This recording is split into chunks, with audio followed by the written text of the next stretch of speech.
সৎ পাত্র কবি সুকুমার রায়। শুনতে পেলুম পোস্তা গিয়ে তোমার নাকি মেয়ের বিয়ে, গঙ্গারামকে পাত্র পেলে? জানতে চাও সে কেমন ছেলে?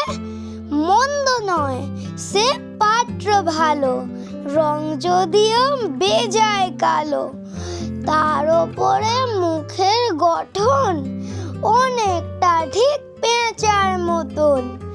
বিদ্ধে বুদ্ধি বলছে মশাই, ধন্যী ছেলের অধ্যবসাই।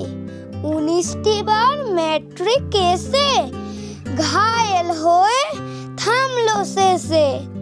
বিষয়াশয় গরিব বেজায়, কষ্টে সৃষ্টে দিন চলে যায়। মানুষ তো নয় ভাইগুলো তার, একটা পাগল একটা গুয়ার। আরেকটি সে তৈরি ছেলে, জাল করে নোট গেছেন জেলে। কনিষ্ঠটি তবলা বাজায়, যাত্রা দলে 5 টাকা পায়। গঙ্গারাম তো কেবল ভোগে পিলের জ্বর আর পাণ্ডু রোগে। কিন্তু তারা উচ্চ ঘর, কংস রাজের বংশধর।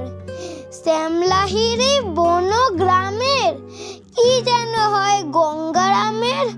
যা হোক এবার পাত্র পেলে, এমন কি আর মন্দ ছেলে। নমস্কার।